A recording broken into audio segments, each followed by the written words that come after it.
New tariffs from President Trump are increasing tensions with two U.S. trade partners. As of today, 50% tariffs are officially in effect for Brazil. Imagine waking up one morning to find that your favorite coffee, the one you've enjoyed every day for years, has suddenly disappeared. Not because it's being discontinued, not because you've changed your mind, but because thousands of miles away in Washington, a few signatures on a document have changed everything. On August 1st, 2025, the United States imposed a 50% tariff on coffee from Brazil, a country that for decades supplied nearly a third of all coffee consumed in America. And this time, Brazil didn't even try to argue. "I will not humiliate myself," said the country's president, refusing to negotiate.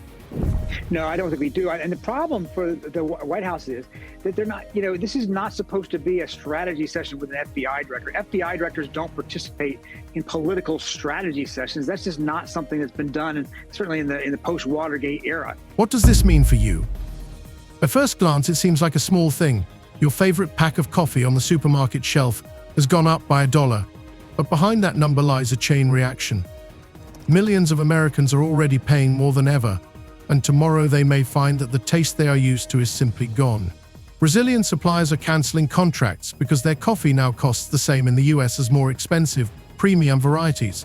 And while large corporations like Starbucks can still rework their supply chains, small suburban cafes where the owner knows every customer by name are losing everything, from regular customers to the special aroma that has kept people coming back for years. But assuming it does come from Brazil, say, or it comes from any country with a tariff, who writes the check to the Treasury? Well, the check is written to the person who receives it at the dock in the U.S. While American consumers ponder whether it is worth paying more for an old habit, Brazilian coffee containers are already heading to other countries. Canada, quietly and without loud political statements, is becoming a new center of attraction for suppliers. There are no tariff wars, no sharp exchange rate fluctuations, and no political pressure. Just a stable market and consumers willing to pay for the taste they are accustomed to. While prices in New York and California have exceeded $9 per pound, in Ontario, an elderly regular still drinks his coffee at the old price and wonders why things have become so complicated for his neighbors across the border.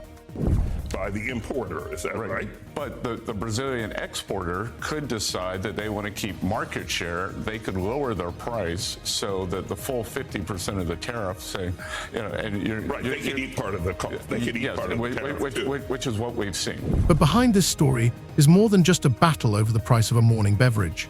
Economists warn that coffee may be just the beginning. According to international trade sources, the US is considering extending tariffs to Vietnam, Colombia, Ethiopia, and Indonesia, countries that, together with Brazil, account for almost 70% of the global coffee market. Already today, prices for Arabica coffee have risen by 35% on the New York Stock Exchange, and for Robusta by more than 50%. If this trend continues, we may witness not just a rise in coffee prices, but a complete restructuring of the global trade map. Peter, let's start with this. The White House knows they need a clear and concise and unified Epstein strategy. But Kash Patel and Pam Bondi have certainly not been on the same page. They have been on opposite. The question is, are we willing to pay more for less? And what are we really losing, the taste of the drink or control over what goes into our cups? Today, we will examine how one political move in the US caused a wave that reached plantations in Brazil, store shelves in Canada, and every kitchen where coffee is poured in the morning. And believe me, the stakes here are much higher than they seem. Yeah, it's challenging because both Brazil and India have other countries they can target. We have more leverage on India. In early August 2025, Washington made a move that many experts called a quiet economic earthquake. The government there can't afford to be seen to be caving to the U.S. They have sort of long and complicated relations with Russia. And so, this sort of open demand that they stop importing oil seems likely to sort of backfire. In official news reports, it looked like just another trade policy measure, the introduction of a 50% tariff on coffee imports from Brazil. But behind the dry wording lay a whole web of consequences that soon affected not only global trade routes, but also the morning ritual of millions of Americans. The decision came quickly, almost out of the blue. In the summer, Against the backdrop of already tense relations with a number of countries, the White House announced that coffee from Brazil, the main supplier of this beverage to the US, would henceforth be subject to an additional duty. Unlike in previous years, Brazil did not even attempt to enter into negotiations. The country's president, known for his straightforwardness, said, "I will not humiliate myself in formal negotiations where we know in advance that we will lose." This phrase, which instantly spread through the global media, became a symbol of a new round of confrontation. So in the case of Brazil, it's oddly enough, it's primarily political. Brazil is one of the rare countries the U.S. actually has a trade surplus with. From an economic point of view, the U.S. decision seemed strange. Coffee is not an industry that needs protecting in America. Small plantations in Hawaii and Southern California certainly produce unique, even iconic varieties, but their volumes are too small to have any impact on a giant market that consumes more than 24 million bags annually. And yet, according to sources close to the trade negotiations, a lobby group of several large American roasting companies had been pushing the idea for 2 years, hoping that the tariff would force retailers to look for more expensive American beans for the premium segment. Okay. But the check is written by the importer, right at the dock. Yeah, and then the importer can pass it on or not. Brazil's role in this story cannot be overstated. It is not just the largest supplier of coffee to the US, accounting for about 30% of imports, but the actual architect of the taste that millions have grown accustomed to.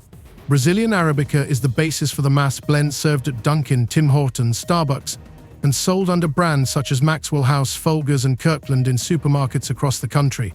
It is consistent in quality, easy to roast, blends well with other varieties, and is inexpensive enough to remain affordable for the average consumer. And it was this consistency that was destroyed in a single day. But the current government, which is left-wing, has taken a hard line against the former president, Bolsonaro. After the tariff was introduced, the cost of importing Brazilian coffee into the US rose by 25 to 35%, depending on the contract. Formally, these figures did not look catastrophic, but on store shelves, the situation changed dramatically. Coffee that used to cost $6.90-$7.10 per pound was now selling for an average of $8.13, and in states such as California and New York, the price exceeded $9. For a family buying 3 to 4 pounds a month, that's an extra $36–60 a year.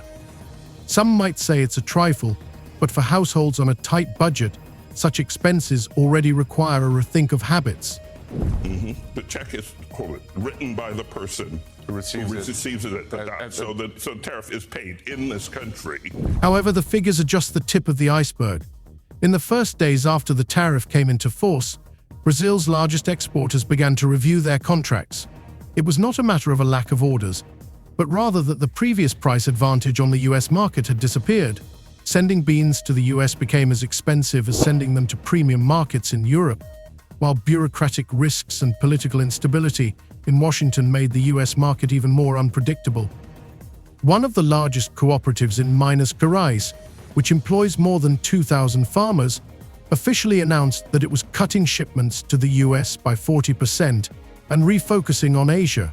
Behind the scenes at industry conferences, there was even talk of completely terminating contracts with American partners if the situation did not change within a year.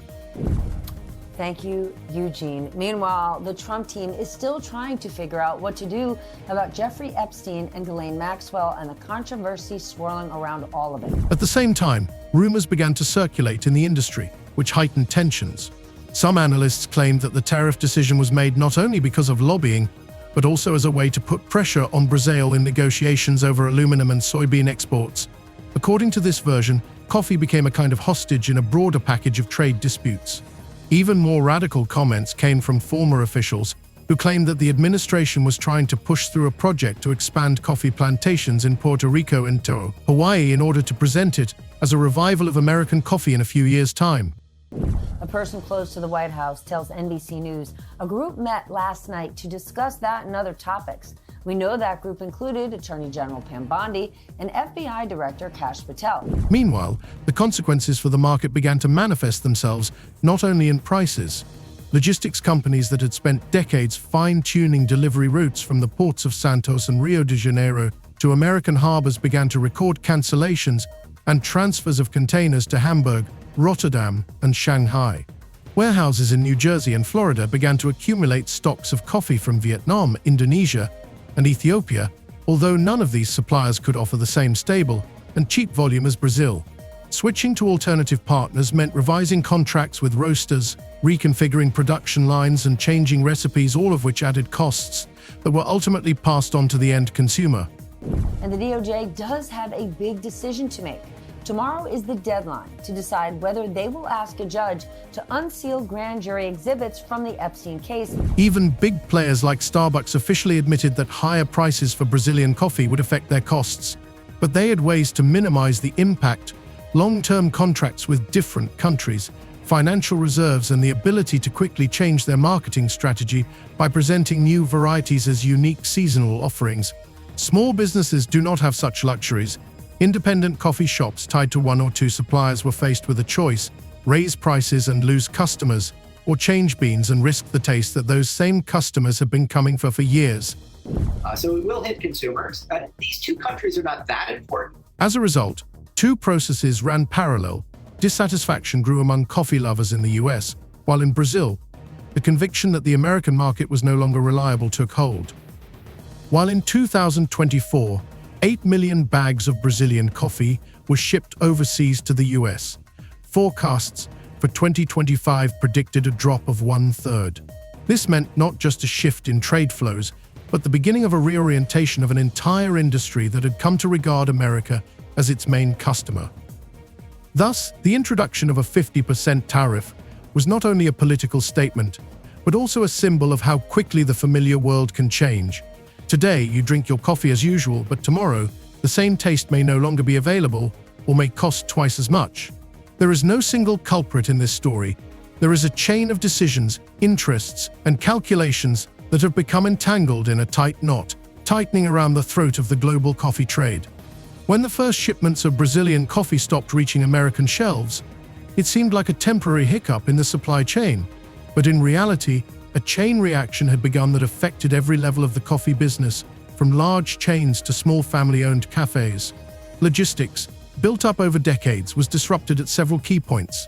Those who previously simply placed orders with their usual suppliers now found themselves having to look for new partners while facing congested ports, longer routes, and double transport costs. Whereas a container of coffee from Brazil used to reach the US East Coast in 11 to 12 days, deliveries from Vietnam or Indonesia took up to 28 days, and sometimes even longer, which meant not only higher costs but also the risk of supply disruptions. For the average consumer, it was simple: coffee became more expensive. But for coffee shop owners, it was a whole new set of problems. The average cost of deliveries rose by 18 to 22% just because of the change in routes. And additional fees for expedited delivery could increase the price by another 10 to 15%. Those who couldn't afford to wait paid 3 times as much just to keep their customers. In Boston, the owner of a chain of 4 coffee shops said he had to order a shipment from Ethiopia by air because container freight had been delayed in Jakarta for 3 weeks. The shipment cost twice as much, and the taste of the beans did not satisfy regular customers who were accustomed to mild Brazilian Arabica. The effect was particularly noticeable at the retail level. Previously stable prices for popular varieties began to fluctuate from week to week. Some supermarkets changed their price tags twice a month, and even large chains admitted that it had become impossible to predict prices. In Los Angeles and Seattle, there were reports that certain varieties were disappearing for several weeks, forcing customers to buy less popular or more expensive items. Paradoxically, rising prices and supply disruptions began to change the very culture of coffee consumption in the US. More and more people switched to alternatives, from instant coffee to cheaper blends with a higher proportion of Robusta, which makes the drink bitter but reduces the cost price.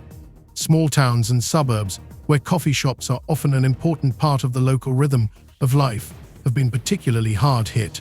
Independent establishments in Iowa, Nebraska, and Kansas reported losing up to 30% of their regular customers in the first 2 months after the price increase. The reason is simple: those who came for the familiar taste did not find it in the new blend and were unwilling to pay more for a drink that disappointed them. In some cases, owners tried to experiment by adding cold brew drinks or coffee milk cocktails to the menu to mask the change in taste. But such moves did not work for long. Visitors who appreciated a classic cup of filter coffee or espresso quickly realized that the beans had changed. Small cafes operating on minimal margins found themselves in a position where every decision could be their last. Raise prices and lose customers. Keeping prices the same meant operating at a loss. One owner in Ohio admitted that his business was only staying afloat thanks to his personal savings and a line of credit, and that he might be forced to close in 3 months. Others took radical measures, reducing hours, smaller portions, and eliminating free add-ons such as syrup or cream. Even such small things became a symbol of the market contraction. Large chains, of course, did not escape the problems, but they managed to soften the blow. Starbucks, Tim Hortons, and Dunkin' activated long-term contracts with suppliers in Colombia, Costa Rica, and Vietnam, partially offsetting the loss of Brazilian volumes. However, there were losses here too. Marketing campaigns had to be urgently rewritten, and purchasing departments had to review their strategies to avoid sharp price jumps. According to industry analysts, Starbucks lost about 0.4% of its margin in North America, which in monetary terms could reach hundreds of millions of dollars a year. But despite the flexibility of the giants, it was the small players that became a kind of pain indicator for the industry. Reduced product ranges, simplified menus, and the disappearance of signature blends began to destroy what made local coffee shops unique. For many visitors, especially in small towns, it was not just a matter of coffee, but the loss of a familiar meeting place, morning conversation, or a brief moment of quiet before the workday. When the taste of a drink changes, so does the atmosphere. And this, according to the owners themselves, was far more painful than the rise in raw material prices. In addition to financial pressure, there were also logistical surprises. Some suppliers, unable to withstand competition for alternative markets, began to delay deliveries even to customers who had already paid. There were cases when a cafe ordered coffee with delivery in 10 days and ended up receiving it a month later. This meant that owners had to buy small batches from resellers at inflated prices in order to keep their businesses afloat. In this situation, a new bleaker landscape began to take shape in the American coffee market. Large brands continued to operate, leveraging the scale and flexibility of their supply chains. Medium-sized companies struggled to survive, rethinking their strategies. Small establishments, especially family-owned ones, found themselves on the front lines, where every morning could be the beginning of the end. All this was happening because Brazil, a seemingly reliable supplier, was no longer part of the everyday stability. Consumers were also changing. Whereas coffee used to be a matter of taste, it was now increasingly becoming a matter of price. People chose the drink they could afford, not the one they loved. Over time, this could change the very structure of demand, displacing premium and traditional blends made from Brazilian Arabica and establishing cheaper but lower quality alternatives in the market. For connoisseurs, this was an alarming sign. A world where coffee was an object of passion and taste discovery was gradually turning into a world where coffee was just another commodity, subject to the rules of trade wars and political decisions. Thus, the effect of the tariffs turned out to be deeper than could have been imagined on the first day. They disrupted familiar supply chains, changed prices, destroyed taste traditions, and threatened the existence of thousands of small coffee shops across the country. And even if the tariff is lifted tomorrow, the consequences will be felt for a long time to come. New contracts have already been signed, customers have already changed their habits, and the taste of morning coffee will never be the same again. While the US was arguing about whether the tariff on Brazilian coffee really protects the domestic market or merely undermines it, a much quieter but strategically important scenario was unfolding across the northern border. Canada, which did not get involved in the tariff wars, suddenly found itself in the spotlight of Brazilian exporters. Just a couple of years ago, it occupied a modest place on the list of destinations, accounting for about 4% of total exports from Brazil. But by the fall of 2025, the figures began to grow, and this was no accident. The absence of political pressure, predictable trade rules, and a stable currency gave Brazilian suppliers the feeling that this was where they could establish themselves for many years to come. In the first weeks after the announcement of the US tariffs, several large cooperatives from Minas Gerais and São Paulo immediately signed preliminary agreements with Canadian distributors. New logistics centers appeared in Vancouver, Montreal, and Toronto, designed to process 3 times more Brazilian beans than a year earlier. Some companies that had previously only sent small batches to Canada now made it their priority destination. According to industry analysts, over the next 2 years, the volume of shipments could grow by $60 to $70 million per year, making Canada the third fastest growing market for Brazilian coffee in the world.